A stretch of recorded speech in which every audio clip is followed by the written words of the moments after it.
una parrillita, sabor, o una arepita. Se te hizo agua la boquita, los bollitos con esa sopita, qué rico. ¿Qué? Pedritos Restaurant. El sabor de nuestra tierra pura, sabrosura. Pedritos Restaurant. Ven pa' que Pedrito y prueba que todo es una ricura. Pedritos Restaurant. Regresamos con Agárrate y te quiero recordar que si quieres hacer una cita con Calogero Tramonte, hazla con anticipación porque en tu red se están respetando todas las medidas necesarias para evitar el contagio del COVID-19. Haz la cita a través de la página web de Calogero que está en pantalla o a través de su aplicación que es tu red y trata de ser puntual para evitar que haya más personas de lo requerido para evitar, o mejor dicho, para respetar el distanciamiento social.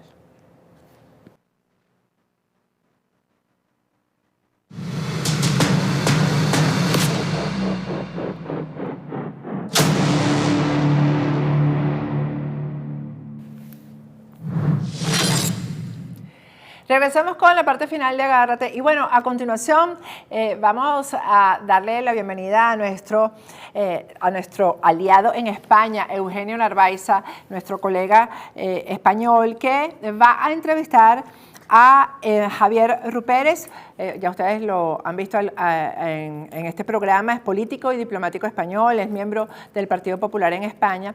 Ellos van a conversar acerca de lo que está ocurriendo con la misión de Borrell en Venezuela, cómo va a influir eso y además la política en España, lo que está ocurriendo en España, que la situación está bien delicada políticamente y también todo lo que ocurrió con motivo del 75 aniversario de la Organización de las Naciones Unidas. Buenas noches, Eugenio, ¿cómo estás? Bienvenido y gracias por esta entrevista que vamos a compartir con Javier Rupérez.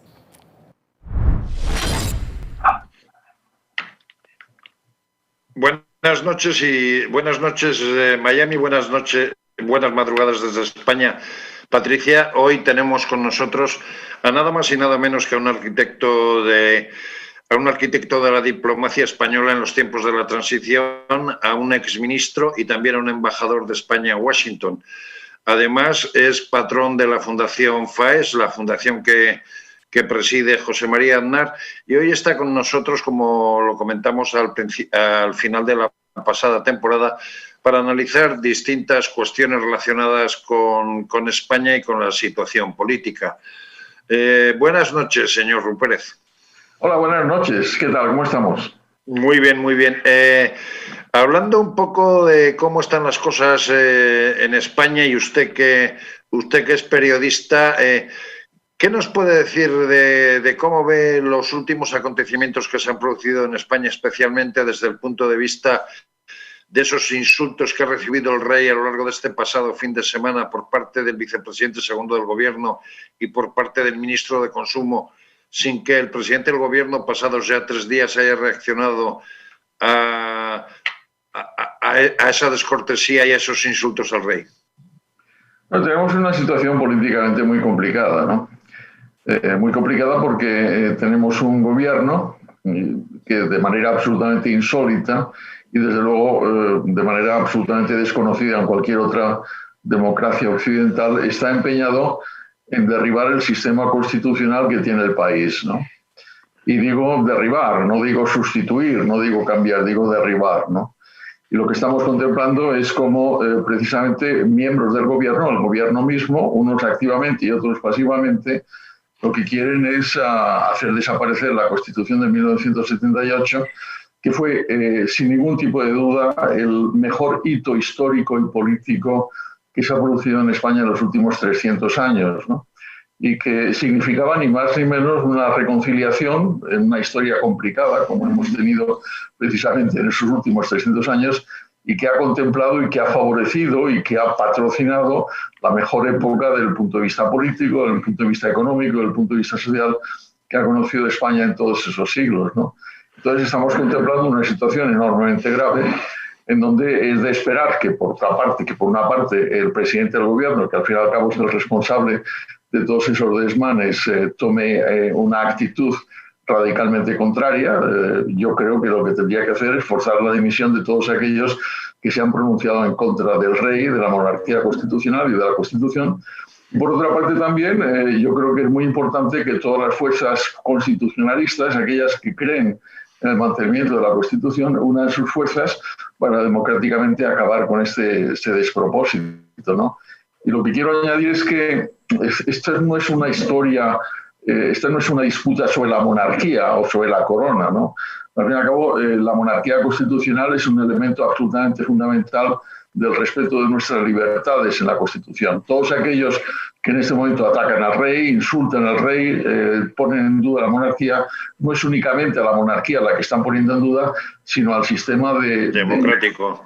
Como ya ha sucedido en Cataluña, en donde hay que decir que el hasta hoy presidente de la Generalitat, Quim Torra, ha sido destituido por sentencia del Tribunal Supremo y ratificada por el Tribunal Superior de Cataluña, que le ha comunicado la sentencia, por el hecho de haber desobedecido las órdenes de la Junta Electoral a la hora de no quitar unos carteles en pro de los políticos independentistas que habían cometido los actos de sedición en Cataluña. Desde ese punto de vista, Torra otra vez ha vuelto a mencionar que de cara a futuro, pues uno de sus objetivos, aparte de intentar imponer la República en Cataluña, también es derribar al rey. ¿Qué le merecen estas palabras de un presidente destituido? ¿Se pueden consentir o son también objeto de otra nueva actuación judicial de cara a futuro? Porque se está insultando a la monarquía y a la democracia, claro. Lo primero que tenemos que recordar es que efectivamente la justicia en España sigue existiendo y sigue siendo uno de los elementos fundamentales del respeto a nuestras libertades, ¿no? Y la decisión del Tribunal Supremo, que se ha tomado de manera unánime por todos los integrantes del tribunal, supone una fortaleza en la justicia imparcial absolutamente definitiva, porque en el fondo lo que estaba castigando era una actitud absolutamente delictiva por parte del presidente de la comunidad, del presidente del gobierno catalán.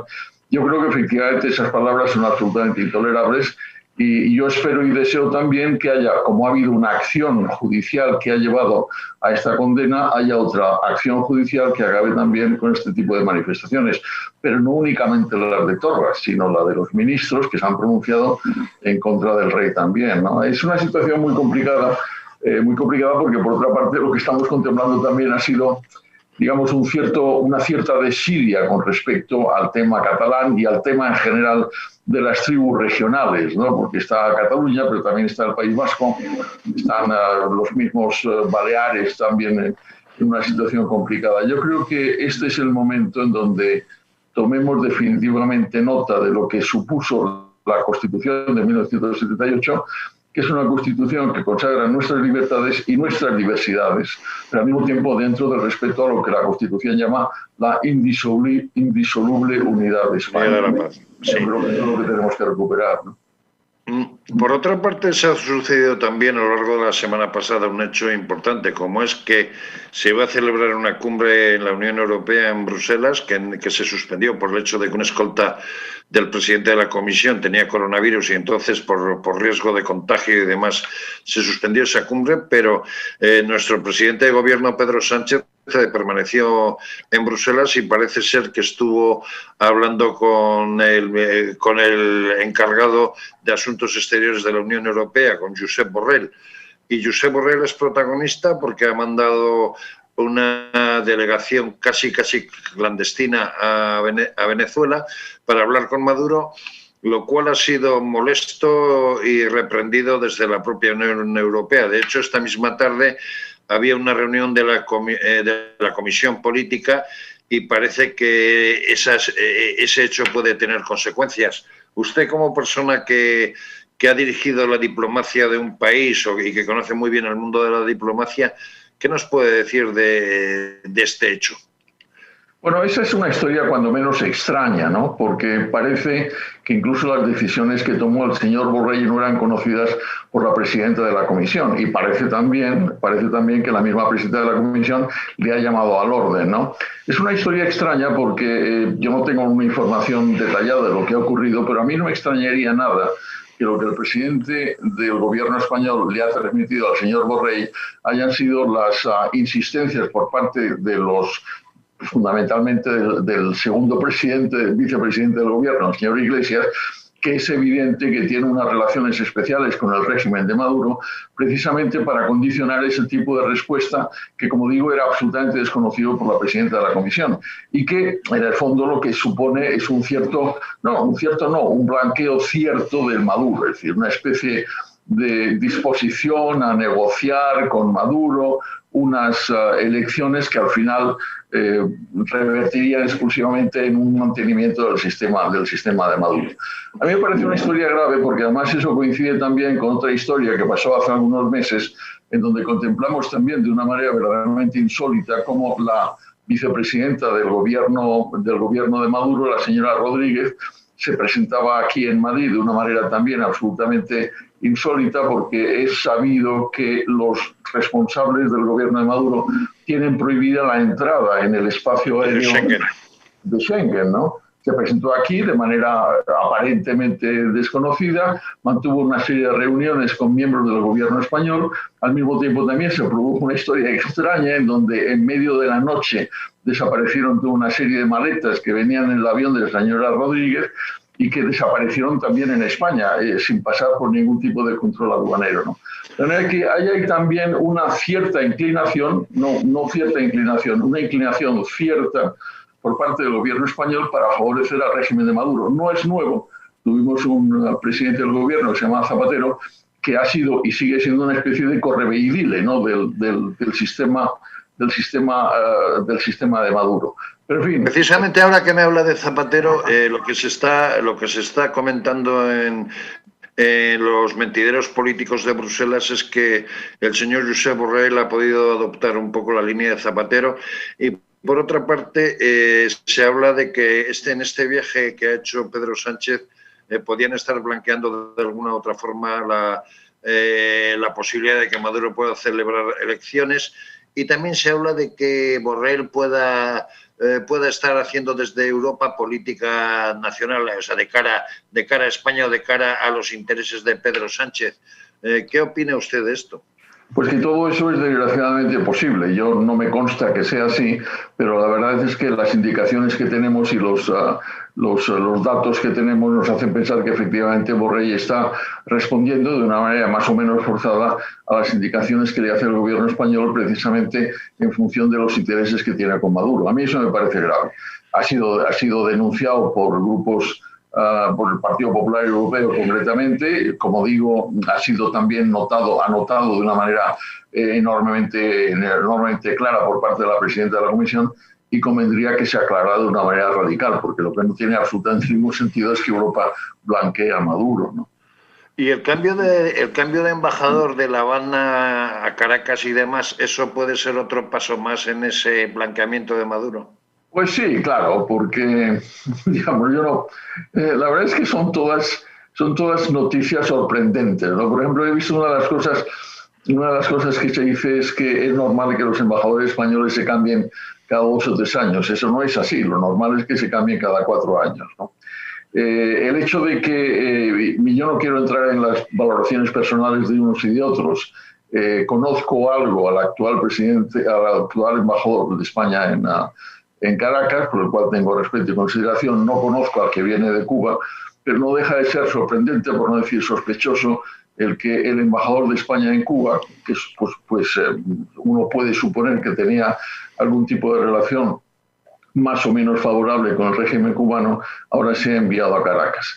Son historias, como digo, no tengo los datos, no sé exactamente lo que está pasando, pero sabemos cómo se comporta el gobierno español, sabemos cuáles son los intereses de algunos miembros del gobierno español, concretamente todos aquellos que tienen una relación enormemente sospechosa con el régimen de Maduro, y podemos extraer toda una serie de conclusiones que no son nada favorables ni para la diplomacia española, ni para la política exterior española, ni para la política exterior europea al final, porque la verdad es que ¿qué sentido tiene que en este momento se cambie un embajador en Caracas? No tiene absolutamente ningún sentido, y sobre todo que el nuevo embajador venga precisamente de La Habana, ¿no?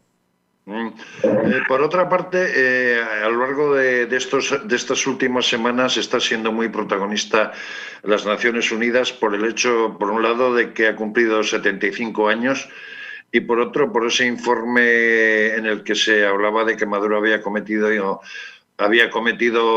temas crímenes de lesa humanidad en Venezuela. Pero usted recientemente en la Fundación FAES, de la que es patrono, ha escrito un interesantísimo artículo sobre los 75 años de las Naciones Unidas. ¿Cuál es su opinión sobre este periodo de tiempo y sobre el papel que las Naciones Unidas está llevando a cabo en conflictos como puede ser el de Venezuela y en su papel político con respecto a allanar estos conflictos? Mire, yo he sido subsecretario general de Naciones Unidas en un momento determinado.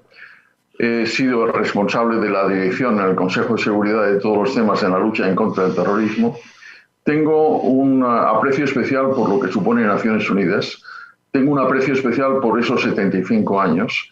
Creo que las Naciones Unidas han jugado y siguen jugando un papel fundamental en la estabilidad y en la paz del mundo. Y al mismo tiempo soy también perfectamente consciente de las limitaciones de Naciones Unidas. Las limitaciones de Naciones Unidas no vienen de la organización, vienen de un hecho fundamental, y es que las Naciones Unidas es una institución intergubernamental en donde los responsables, al fin y al cabo, son los Estados miembros, son los 193 Estados miembros. Muchas de las cosas que hacen Naciones Unidas o que no puede hacer Naciones Unidas no provienen de la organización, sino de la voluntad de los Estados miembros. Con todo, lo que tenemos que tener en cuenta es que tenemos 75 años en donde no ha habido un conflicto generalizado, ¿no? Que en la historia reciente de la humanidad es un dato absolutamente insólito y desconocido. Tenemos que tener en cuenta que las Naciones Unidas por primera vez introdujo en la vida internacional el respeto a los derechos humanos, la necesidad de tener en cuenta la evolución social y económica de todos los pueblos, de la igualdad en todos los pueblos, que al mismo tiempo las Naciones Unidas, a través de todas sus organizaciones especializadas, ha ido tocando prácticamente todos los temas que en el mundo interesan, el medio ambiente, los temas sociales, los temas de derechos humanos. De manera que, también lo digo con toda claridad, si las Naciones Unidas no existieran, habría que inventarlas, habría que formularlas otra vez. Y con todo eso también lo que digo es que efectivamente, como tenemos en el caso del informe sobre Venezuela, hay una señora, expresidenta del gobierno de la nación chilena, de Chile, la señora Bachelet, que acaba de publicar un informe que es terrible, porque hace una narración, por otra parte perfectamente investigada, de lo que son lo que ellos llaman los crímenes del régimen de Maduro, ¿no? De manera que no es... Y eso es lo que es Naciones Unidas, y por eso me parece importante que lo celebremos, no únicamente que lo celebremos por los 75 años, sino que hagamos lo posible para que tengamos otros 75 años de paz y estabilidad con un régimen internacional como es el de las Naciones Unidas. Y por último, sí quería hacer referencia, y es que el señor Pérez ha escrito durante el tiempo de confinamiento y de la pandemia un ensayo exquisito, un ensayo maravilloso que se titula Crónicas de la pandemia. ¿Nos podría resumir en minuto y medio cuál es un poco el contenido de la obra y qué es lo que pretende, de la cual hablaremos de manera más profusa más adelante? Es un diario. Es decir, yo me he encontrado porque yo habitualmente vivo en Washington. De hecho, mi mujer y mi hija pequeña están en Washington. Me encontré aquí de manera inesperada porque tenía que dar una serie de clases y no he podido volver. Y cuando he estado confinado, pues escribí un diario de todas las cosas que ocurrían durante el confinamiento. Y en ese diario he reflejado mis experiencias diarias, mis relaciones con la familia, lejanas y próximas, mis reflexiones sobre lo que ocurría en España, lo que ocurría en el extranjero, en los Estados Unidos, en China. Es un diario, las crónicas de la pandemia, ¿no? Me alegra que le haya gustado, don Eugenio. Espero que le guste a todos aquellos que tengan la curiosidad por leerme, pero ha sido también un ejercicio, digamos, de salubridad intelectual, porque, y también lo he comparado, yo he sido secuestrado por los terroristas y he sido secuestrado también por el virus, ¿no? Y sé que en ambos casos existe una cosa muy parecida, que es la incertidumbre. No sabemos exactamente lo que va a pasar con nuestras vidas. Y he procurado, desde ese punto de vista, reflejar toda una serie de vivencias que espero y deseo que sean de interés para los lectores, ¿no? Pues muchas gracias, don Javier Rupérez. Don Javier Rupérez, arquitecto de la imagen de la democracia española durante la transición, patrono de la Fundación FAES, periodista, ex embajador y ex ministro. Muchas gracias por haber estado en Agárrate. Y Patricia, esta ha sido hoy nuestra charla con nuestro invitado especial y seguimos adelante en Agárrate. Gracias, Eugenio. El lunes pues estaremos conversando nuevamente contigo y con esto me despido. Hasta mañana.